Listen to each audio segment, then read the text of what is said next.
At the state capitol today, legislators are working to make state law match a recent Georgia Supreme Court ruling.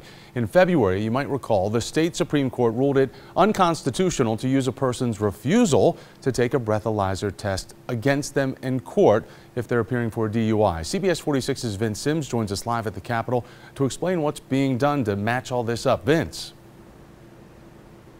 All right, we're talking about House Bill 471 here. It deals with the implied consent statement that an officer reads to somebody that's been pulled over suspected of DUI. Now, the Supreme Court made their ruling back in February, and now the legislators here at the state capitol are trying to make the law comply with that ruling.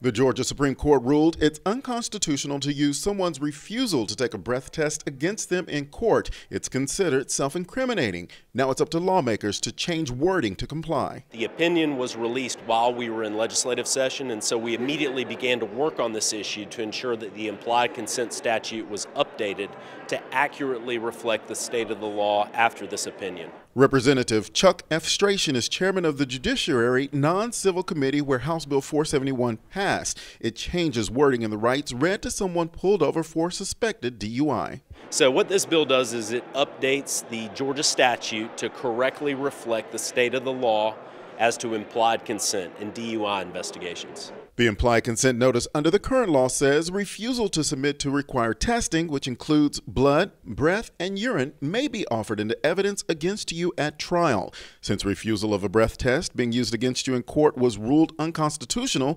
legislators want to adjust the consent wording to read, your refusal to submit to blood or urine testing may be offered into evidence against you at trial, which removes the word breath to comply with the state Supreme Court.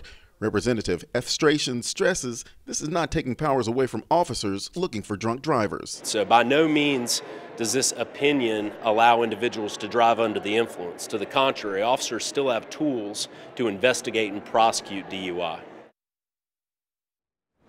And those tools include being able to get a court order to still get your blood or urine, which is admissible in a court of law. All right, something else I was following for you today is the jet fuel tax exemption bill that was scheduled for a hearing today. Coming up in the story I'm putting together for you all new at 6 o'clock, I'll tell you how the airport takeover bill is being attached to that one. Reporting live at the state capitol, I'm Vince Sims, CBS 46 News.